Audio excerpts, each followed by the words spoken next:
देख अपना फोन का एंटीना हिला के देख, कुछ हो जाए बराबर। बराबर है सर, वो बराबर स्क्रीन चेंज हो जा रही है। स्क्रीन हाँ सर। अब दिख रहा है। हाँ सर। चलो, when constitute particles डेफिनेशन सुनते जाओ और कोई डाउट है तो पूछते जाओ।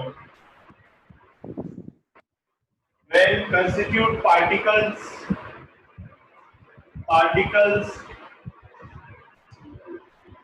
particles are arranged at corner of the unit cell। Unit, अब अपन यूनिट सेल को डिटेल में स्टडी कर रहे हैं। सबसे पहला आता है सिंपल या प्रिमिटिव, हेडिंग नोट कर लो। Simple, when constituent particles are arranged at each corner of the unit cell. इस तरह का मैंने स्ट्रक्चर बनाया। इस वाले स्ट्रक्चर में क्या होता है, हर कॉर्नर पर 8 कॉर्नर है स्ट्रक्चर के अंदर, हर कॉर्नर पर एटम अवेलेबल रहता है। एक क्यूब के अंदर 8 सर्कल्स हैं, तो हर कॉर्नर पे एटम मॉलिक्यूल आयन जिसके रिस्पेक्ट में बात कर रहे हैं वो हमेशा अवेलेबल रहता है। ये वाली चीज क्लियर है? ठीक है। Constituent particles arranged in each corner of the unit cell.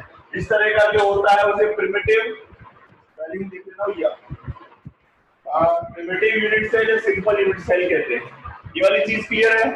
इसमें इसको डाउट, बहुत बेसिक फंडा है। अच्छा, इसमें एक चीज और आती है प्रिमिटिव के अंदर, इसके मैं साथ में तुम्हें एक टॉपिक और बता रहा हूँ, total number of atom calculate करना।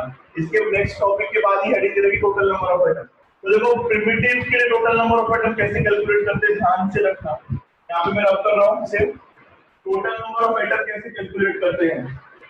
देखो एक बड़ा डायग्राम बना देते हैं।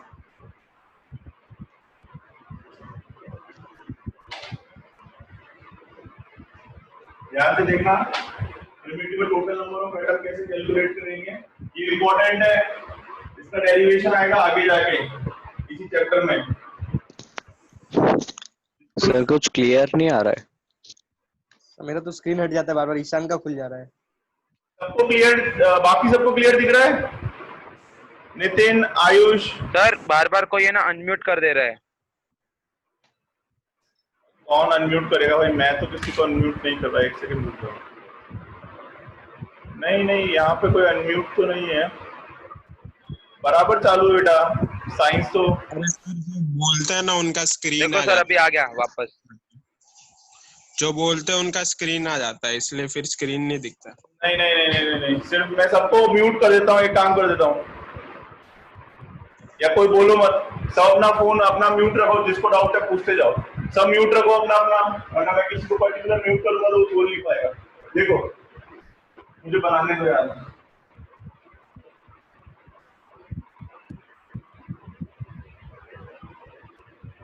इस तरह का होता है। देखो इसमें क्या होता है, टोटल नंबर ऑफ एटम। एक रूम है, एक रूम का ये कॉर्नर मान रहा हूं मैं, एक रूम है सपोज, एक रूम का ये कॉर्नर है, ये इधर कॉर्नर वाला है, इधर की तरफ मैं एक कॉर्नर ले रहा हूँ। तो देखो इस रूम की अब मैं इस रूम का कॉर्नर ले रहा हूँ, ये वाला इधर की तरफ, नीचे की तरफ, या नीचे वाला इधर एक कॉर्नर मान लेते हैं, इधर एक कॉर्नर है। इस कॉर्नर के देखो पीछे रूम अवेलेबल रहेगा, इस वाली दीवार के, इस रूम के पीछे, इस रूम के पीछे, इस वाले दीवार वॉल के पीछे एक रूम अवेलेबल रहेगा। ठीक है, एक लेफ्ट हैंड साइड अवेलेबल रहता है, एक left hand side, right hand side available रहता है। 8, ठीक है। एक कॉर्नर है ये वाला, सपोज मैं ये नीचे वाला कंसीडर कर रहा हूँ, तो ये नीचे वाला कॉर्नर है। ठीक है, इधर की तरफ एक नीचे वाला कॉर्नर है। ठीक है, इसके बाजू में एक रूम अवेलेबल है, इसके बाजू में तो यहाँ पे एक रूम में कंसीडर कर रहा हूँ, ये एक कॉर्नर ले लिया, इसके बाजू में एक ये रूम अवेलेबल है। ठीक है, ये सेंटर वाला कंसीडर किया। ठीक है, इसके बाजू में उस तरफ ये वाले कॉर्नर के बाजू में एक और रूम अवेलेबल है, समझ में आ रहा है? ठीक है, इसके पीछे एक और रूम अवेलेबल होता है, इस वाले वॉल के, इस वाली वॉल को मैं कंसीडर कर रहा हूँ, तो इसके पीछे एक और रूम अवेलेबल रहता है, समझ में आ रही बात? और इसके अक्रॉस में 4 रूम अवेलेबल बात कर रहा हूँ। जब मैं इस कॉर्नर की बात करता हूँ, हर एक अपने रूम का रूम कंसीडर करो कि जब मैं रूम की वॉल की बात कर रहा हूँ, इस कॉर्नर की बात कर रहा हूँ, तो देखो इसके बाजू में एक रूम अवेलेबल रहता है, ये 2D में बना रहा हूँ मैं, इसके बाजू में आप तुम्हारे जिस रूम में बैठे हो उसके बाजू में एक रूम अवेलेबल है, ठीक है, वहां पर एक कॉर्नर अवेलेबल है, ये वाली बात समझ में आ रही है, ठीक है।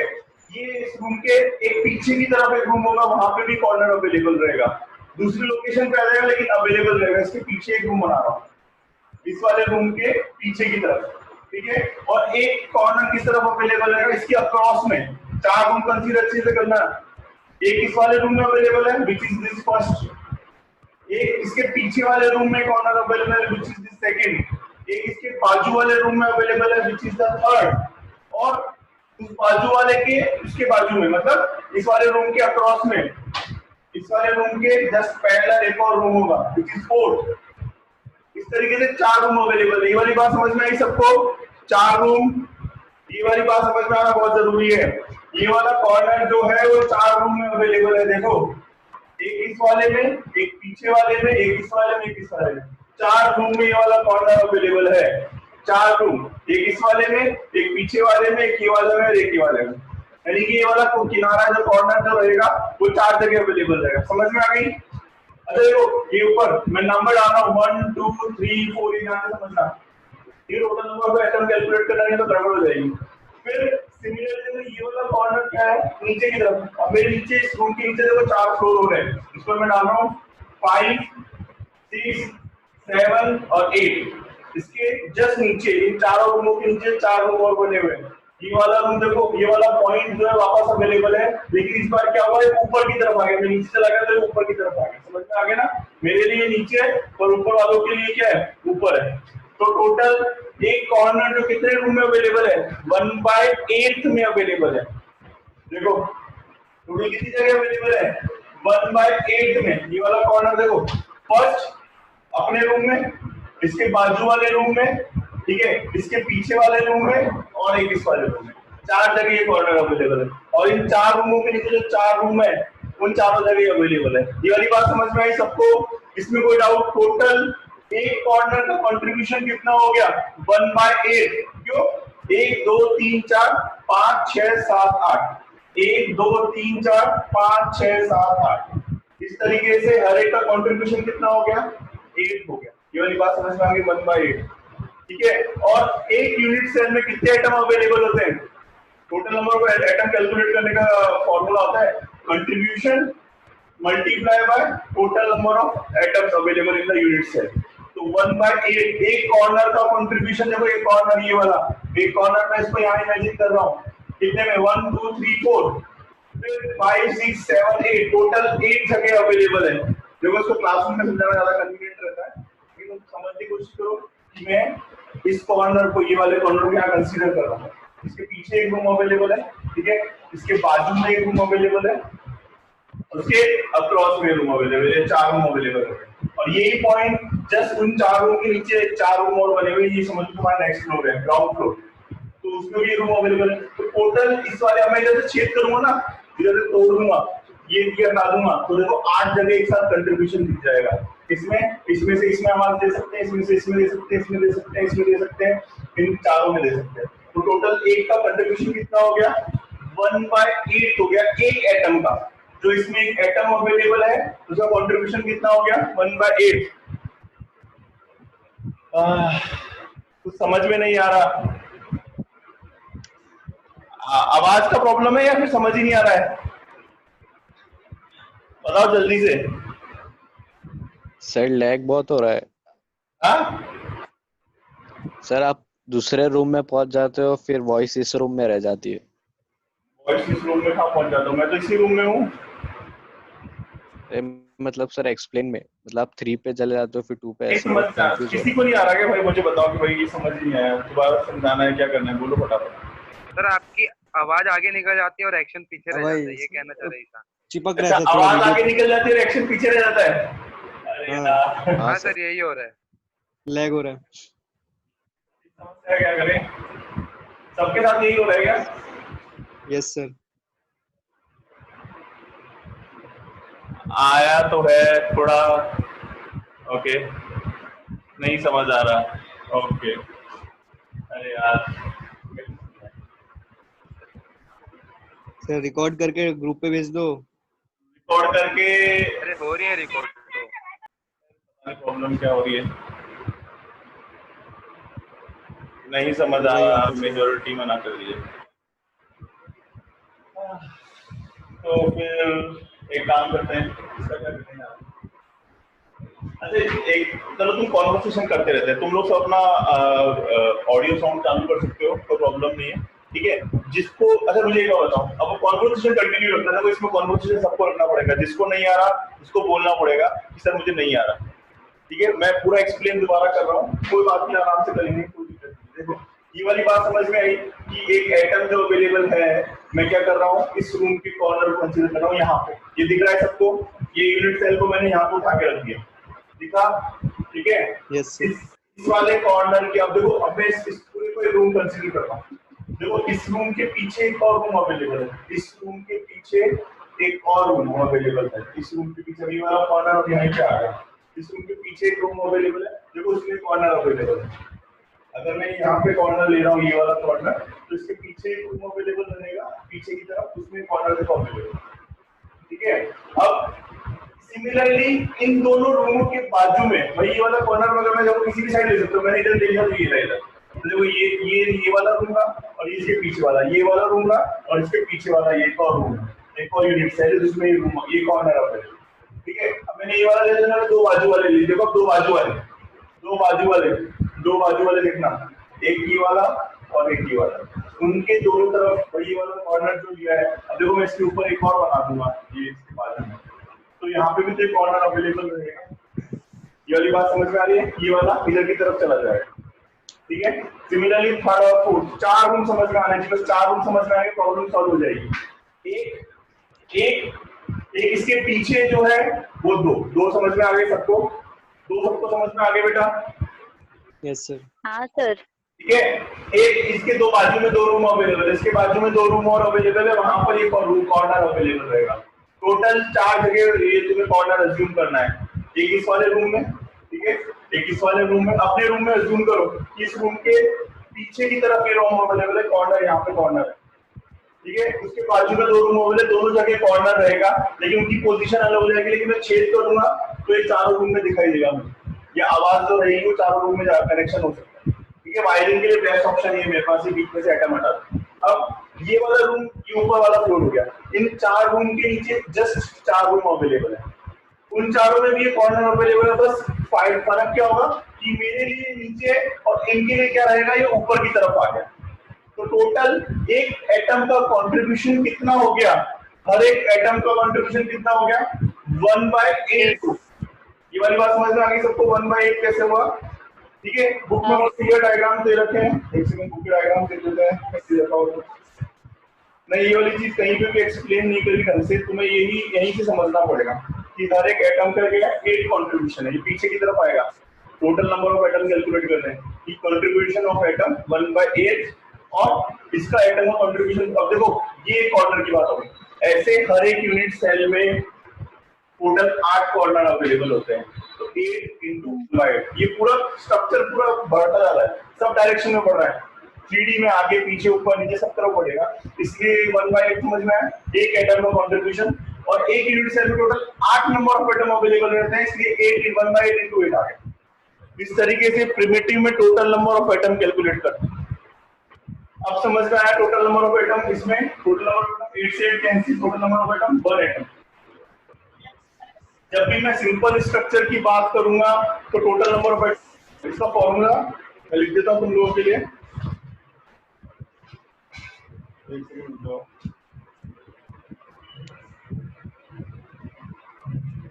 बस मैं डायरेक्ट ये एक्सप्लेनेशन नहीं दे रखा total number of atom calculation का, सिर्फ ये समझा रखा है number of atoms in unit cell, तो डायरेक्ट 1/8 × 8 लिख रखा है। 1/8 कैसे आया, एक एटम का 1/8 कंट्रीब्यूशन था और 8 क्या थे, टोटल 8 स्ट्रक्चर में हर एक एटम के रिस्पेक्ट में, इसके रिस्पेक्ट में 1/8, इसके रिस्पेक्ट में 1/8, देखो सबका जोड़ूंगा ना, 1/8 + 1/8 + 1/8 + 1/8 + 1/8 + 1/8 + 1/8 + 1/8, इन सब का तुम एडिशन लेके सॉल्व करोगे तो क्या आ जाएगा, 1 इस एटम का, इस एटम का, इस एटम का, इस एटम का, इस एटम का, इस एटम का, टोटल मैंने कर दिया 8 × 1/8। अभी तो आ गया समझ में,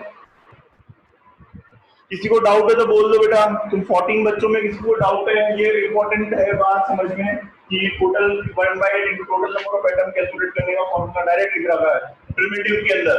प्रिमिटिव के अंदर 1/8 into 8 = 1 आया। जिसको नहीं समझ में आया मुझे पर्सनली यस सर आया। व्हाट्सएप कर देना, मैं कोई वीडियो देख के तुम्हें अच्छी सा वीडियो भेज दूंगा जिसमें कलर के साथ समझा रखा होगा। ये समझ में आ गया? मैंने कोशिश की है चैप्टर में ये प्रॉब्लम है डायग्राम इश्यूज है, ये समझ में आ गया। ये अपन ने प्रिमिटिव वाला सेक्शन खत्म कर लिया कि प्रिमिटिव जिसमें हर कॉर्नर पे एटम और लेवल का डेफिनेशन और फिर total number of atom calculate, total number of atom लिख लो यहाँ पे, टोटल नंबर ऑफ एटम्स कैसे कैलकुलेट किया 1/8 into 8। ये तो लोग समझ में आना जरूरी है, ये साथ में समझाना क्योंकि अगला टॉपिक यही है तो मैं साथ में समझा रहा हूँ। ठीक है, इसे रब कर रहा हूँ। अभी भी किसी को डाउट हो तो मुझे मैसेज करना, अपन इसको सॉर्ट करना जरूरी है बेटा वरना समझ में नहीं आया। ठीक है, ये तुम्हारा हो गया प्रिमिटिव यूनिट सेल। नेक्स्ट आता है, नेक्स्ट जो इसका टाइप आता है सेंटर्ड यूनिट सेल। डेफिनेशन को एकदम बुक की टेक्निकल लैंग्वेज में लिख लिया। नेक्स्ट हेडिंग डाल दो, अपन ने पहला कर लिया, इसमें आता है centred unit cell. Centred unit cell, centred unit cell क्या होता है कि पहले समझ लो फिर समझ। अगर स्ट्रक्चर में कॉर्नर में तो हर बार एटम अवेलेबल ही रहेगा वरना स्ट्रक्चर ही कंप्लीट नहीं होगा। अगर स्ट्रक्चर में कॉर्नर के अलावा कहीं और एटम अवेलेबल है, ऊपर नीचे दाएं बाएं अंदर, बस इस रूम में सपोज 8 लोग 8 कॉर्नर पे खड़े हैं, इसके अलावा एक 9वां पर्सन है जो कहीं पे भी हो सकता है, यहाँ पे यहाँ पे यहाँ पे यहाँ पे कहीं पे भी हो सकता है, बस इस यूनिट सेल के अंदर होना चाहिए और कहीं पे नहीं हो चलेगा। इस यूनिट सेल में तो काउंट होगा। बात समझ में आ गई? तो सेंटर की डेफिनेशन होती है द कंस्टिट्यूट पार्टिकल्स, बुक की डेफिनेशन लिख लेना, बस इसमें समझ लेना। पार्टिकल्स आर arranged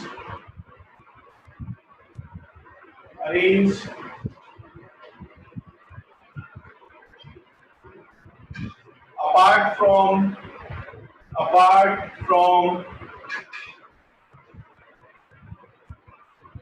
its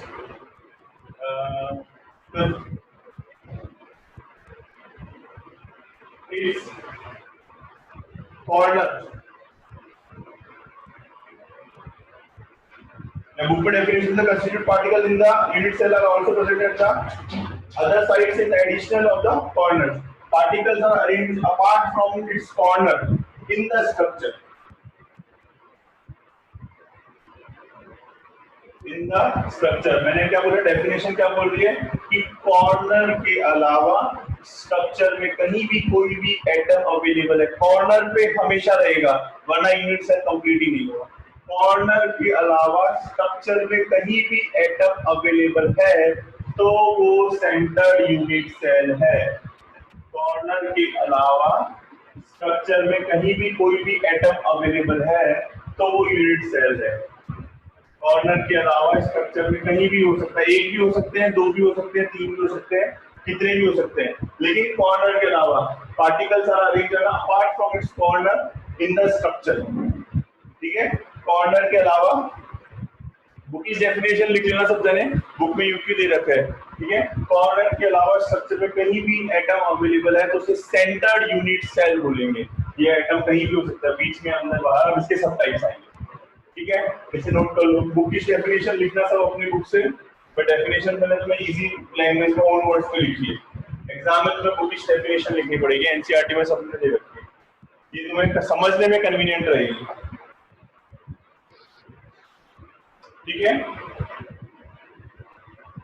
ये तुम्हारा चल रहा है सेंटर्ड यूनिट सेल। अब रब कर रहा हूं, अभी से रब कर रहा हूं। ठीक है, यस सर। ठीक है, अब इसका पहला टाइप आएगा, इसका फर्स्ट टाइप है body centred unit cell. Body centred unit cell. अब body centred unit cell structure देखो खुद डिफाइन कर रहा है अपने मीनिंग को,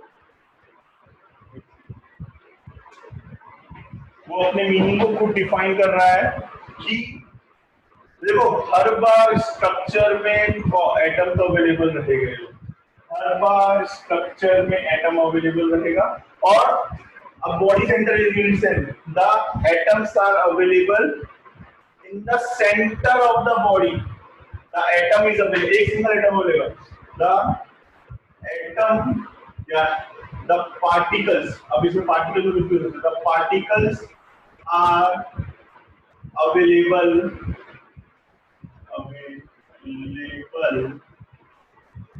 center of the body apart from its corner. Its corner. क्या बोल रहे हैं बेटा? सिंपल सी डेफिनेशन बोलिए कि पार्टिकल्स और एटम, पार्टिकल्स में एटम आयन है, molecule are available centre of the body apart from its corner, कि कॉर्नर के अलावा बॉडी के सेंटर में कोई भी एटम अवेलेबल है, बॉडी के सेंटर में। जैसे तुम्हारे रूम में जनरली क्या होता है, जनरली रूम में जो फैन होता है वो रूम के सेंटर में होता है, सीलिंग फैन जो होता है, अब यहाँ पे उसको मैं जो भी बंदा खड़ा है इस रूम के एग्जैक्टली मिड में, ये 2D डायग्राम बेटा ध्यान रखना, एग्जैक्टली मिड में एटम अवेलेबल है, तो ये कहलाता है centre, body centre unit cell, body centre unit cell. If the atoms are या if the particles are arranged from the centre of the body apart from its corner, it is called body centre unit cell. आगे बात समझते हैं, ठीक है। इसमें अब थोड़ा सा लोचा और मारेंगे अपन, कैसे इसमें total number of atom calculate करेंगे, ये समझ में आ गया। देखो इसमें टोटल नंबर ऑफ एटम कैसे कैलकुलेट करेंगे, देखो जहां जहां पे एटम अवेलेबल है, एटम एक तो कॉर्नर पे अवेलेबल है और बॉडी के सेंटर में अवेलेबल है, तो देखो total number of atom calculate करने का formula, total number of atoms calculate करने का सीधा सा फॉर्मूला 8 into 1/8 into 8। देखो ये वही 1/8 वाला है, क्योंकि इसके जो कॉर्नर वाले एटम है ये अब इस तरीके से बहुत बड़ा सा है, एक मैंने एक सिंगल बनाया, ऐसे बहुत सारे कमरे, हजारों लाखों करोड़ों कमरे, तो 1/8 into 8 ये कैसे हर एक कॉर्नर के रिस्पेक्ट में, और +1, देखो +1 कैसे आता है, तुम्हारे एक्सप्लेनेशन नहीं आता था, +1 क्या आता है, देखो अगर मैं रूम के मिड में अवेलेबल हूँ, एग्जैक्टली मिड में, तो मैं कहीं और अवेलेबल हूँ इसके अलावा, भाई मैं कॉर्नर में अवेलेबल था तो मैं बाजू वाले रूम में जा सकता था, उसके बाजू वाले में, उसके बाजू वाले में, 4 ऊपर वाले में जा सकता था, लेकिन जब मैं रूम के एग्जैक्टली मिड में हूँ, इस रूम के एग्जैक्टली मिड में हूँ, तो तुम्हारा वॉल फैन है, एक एग्जांपल लेने की कोशिश कर रहा हूँ कि जो वॉल फैन अवेलेबल हो एग्जैक्टली मिड में है, तो किसी और को हवा देगा या सिर्फ रूम में हवा देगा, तो इसका कंट्रीब्यूशन पूरा का पूरा एटम का क्या हो गया, सिर्फ उसी रूम में अवेलेबल हो गया, इसलिए मैंने यहाँ पे 1 लिखा है। 1/8 into 8, 1/8 समझना है क्यों है, क्योंकि 1/8 पार्ट अवेलेबल है, टोटल 8 कॉर्नर चलते हैं उसके हिसाब से, और +1 कैसे आया, क्योंकि इस रूम में जो एटम अवेलेबल है, जो 1 है, वो सिर्फ इसी रूम में कंट्रीब्यूशन करता है और किसी में नहीं, इसलिए 1 आया, इसलिए टोटल नंबर ऑफ एटम इसके कितने हो गए, 2 हो गए। एग्जाम में क्वेश्चन आता है 1 मार्क का कि बॉडी सेंटर में टोटल नंबर ऑफ एटम कितने हैं, तो 2, नोट कर लो। Body centre, the particles are available in centre of the body apart from its corner, कि कॉर्नर के अलावा बॉडी के सेंटर में कोई एटम अवेलेबल है, बॉडी सेंटर 8 into 1/8 जो एटम दिख रहे हैं, और +1, ये समझ में आना जरूरी है, जिसको नहीं आया बेटा बता देना, और जिसका होमवर्क नहीं आया उससे मैं बात करने वाला हूँ, मुझे ध्यान है किस किस का नहीं आया। ऐसे बॉडी सेंटर, ये अपन किसके अंदर गए, सेंटर के अंदर, का पहला टाइप था बॉडी सेंटर, अब इसका दूसरा टाइप पढ़ रहे हैं, इसका दूसरा टाइप आएगा अभी, देखो नहीं आया बेटा कोई बात नहीं, कल दोबारा कोई नया आइडिया लगाऊंगा, लेकिन समझना जरूरी है, सबसे जरूरी चीज वही है। इसके बाद आता है face centre, face centred unit cell, देखो अपनी डेफिनेशन को खुद डिस्क्राइब कर रहा है। देखो मैं आपका भी डायग्राम बना रहा हूँ मैं बड़ा, बुक्स में इसके डायग्राम बड़े कॉम्प्लिकेटेड दे रखे हैं लेकिन रूम में समझाना इजी रहता। अभी वर्चुअल क्लासेस में एक ही प्रॉब्लम, देखो एक क्यूब के अंदर कितनी फेजेस होती हैं? 6 फेज। मैं गिनवा रहा हूँ। नीचे वाला फ्लोर ग्राउंड फ्लोर, मैं यहाँ पे एक एटम बना रहा हूँ, ये ग्राउंड, ठीक है। ऊपर वाला फ्लोर, ये ऊपर वाला फ्लोर, ठीक है। सामने वाली वॉल, ये हो गई सपोज सामने वाली वॉल, ठीक है, ये सामने वाली वॉल। इसके अपोजिट में एक वॉल हो गई, ये वाली, एक तो ये वाली वॉल थी और एक ये वाली वॉल है। इसका मैं इधर लगा रहा हूँ, डॉटेड लाइन बना रहा हूँ ताकि ऊपर जाएगी पीछे की तरफ। ये वाला डॉटेड वाला, टोटल 4 फेज हो गई।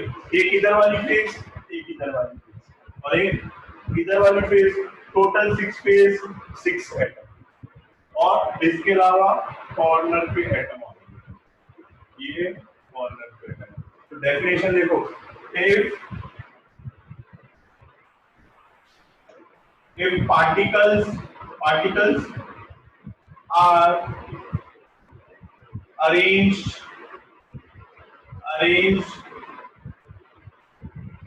on each phase, particles are arranged on the center of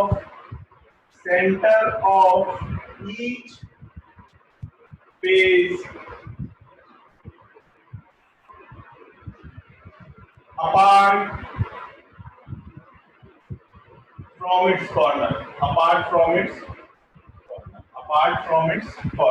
if particles are arranged, देखो हर बार कॉर्नर पे तो अवेलेबल रहेंगे, इसके अलावा particles are in the centre of each face, कि हर एक ये बॉल कंसीडर कर रहा हूं तो इसके मिड में होगा। ये देखो ये मिड, ये वाली बॉल कंसीडर की तो इसके मिड में, ठीक है। अपार्ट फ्रॉम इट्स कॉर्नर, पूरा लिख लेना।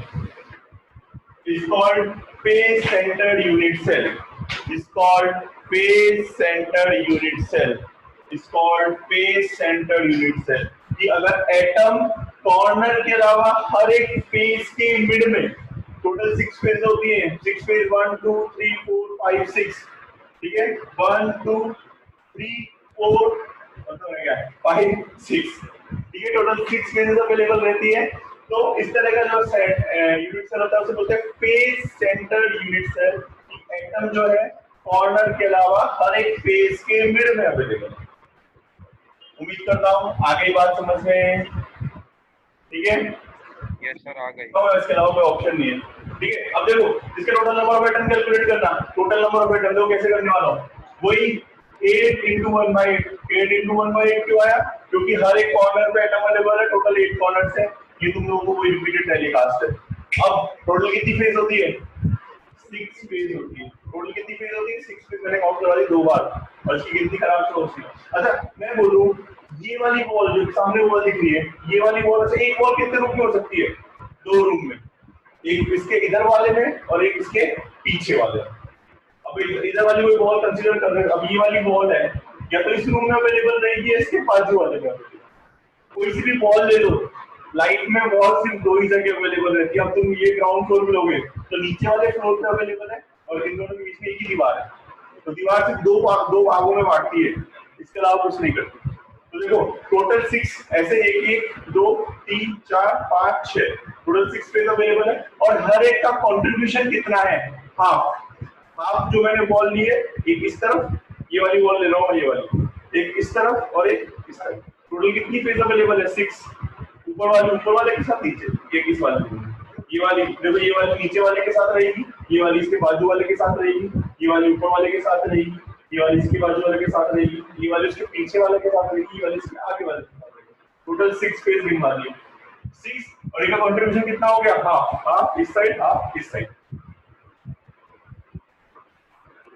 1/8 into 8, total number of atom कितना आ गया? 4।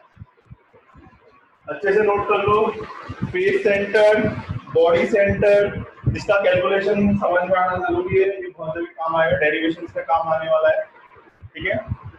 डेरिवेशंस में काम आने वाला है, ये समझ में आ गया होगा। कुछ भी समझ में नहीं आया बेटा? ओए 14 से 11 हो गए बच्चे 3 बच्चे बोले आज तक फालतू पढ़ा रहे, निकलो, अटेंडेंस ऑन करती है। प्लस मैं वीडियो अपलोड, अच्छा वीडियो के लिए जो पूछते हैं मुझे, कोचिंग की साइट है मल्टीवर्स IIT, उस पे यूट्यूब पे डायरेक्ट क्लिक कर लो, रात तक अपलोड हो जाएगा, सुबह देख सकते हैं। मैं किसी को लिंक शेयर नहीं करूंगा आज की वीडियो, डेट के साथ अवेलेबल रहेगा। आज से 10 से 11 जून है, तो 11 जून उसमें मेरा फोटो दिख जाएगा, बढ़िया क्लिक कर लेना, वहां पे दिख जाएगा। ठीक है, ये हो गया फेस सेंटर। बात समझ में आ गई?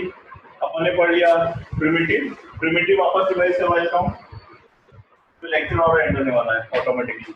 प्रिमिटिव हर कॉर्नर पे एटम अवेलेबल रहता है, ठीक है, पहला प्रिमिटिव हर कॉर्नर पे एटम अवेलेबल रहता है 8 × 1/, ठीक है। दूसरा आता है सेंटर। सेंटर इसका स्ट्रक्चर में कॉर्नर के अलावा कहीं पर भी एटम अवेलेबल है, ध्यान से समझना, स्ट्रक्चर में कॉर्नर के अलावा कहीं पे भी हो सकता है, इट इज कॉल्ड सेंटर। बात खत्म। अब इसका फर्स्ट टाइप आता है बॉडी सेंटर। बॉडी सेंटर अगर स्ट्रक्चर में कॉर्नर के अलावा बॉडी के सेंटर में अवेलेबल है तो वो बॉडी सेंटर। फेस इसके रोल नंबर मैडम कैलकुलेट करना सिखा दी तुम लोगों को। इसके बाद फेस सेंटर अगर स्ट्रक्चर में कॉर्नर के अलावा हर एक फेस के मिड में एटम अवेलेबल है तो वो फेस सेंटर है। और मुझे लग रहा है ये वीडियो कभी भी एंड हो सकता है, तो एक टॉपिक रह रहा है इसका एंड सेंटर, वो कल वाली क्लास में करवाएंगे। जिसको भी समझ में नहीं आया और जो बच्चों का होमवर्क नहीं आया, बेटा होमवर्क करो यार, ठीक है, वो मेरे से पूछ लेना, उनको मैं पूछता हूँ आज, ठीक है। आज का लेक्चर नहीं एंड करते हैं, एंड सेंटर के लिए मुझे लग रहा है बीच में वीडियो पॉज हो जाए, अच्छा अपन क्लास को एंड कर दे, कोई ऑप्शन नहीं है। अब सबसे अच्छा ऑप्शन होगा तुम्हारे पास ऑनलाइन वाला। अच्छा आया समझ में? हाँ सर आया। चलो Yes, sir. जब भी नहीं आया तो मुझसे वापस पूछना पड़ेगा, टॉपिक अच्छी से आना जरूरी है, इसमें बस एक ही प्रॉब्लम है भाई, कुछ 3D में आपको सब कुछ 2D में देखना है। और एक आधा वीडियो देख सकते हो अगर तुम देखना चाहो तो, अगर नहीं समझ में आया तो भी मेरे से पूछ सकते हो सर कैसे हुआ। इवन मैं कोशिश करूंगा कि एक अच्छा सा लिंक शेयर कर दूं ताकि तुम्हें वो कलर डायग्राम के 3D में समझा दे। अब कर रहा हूँ सॉरी, एंड कर रहा हूँ। बाय बाय, अलविदा, गुड बाय, स्वस्थ रहे, मस्त रहे। Bye. चलो Same to you, sir. Same to you.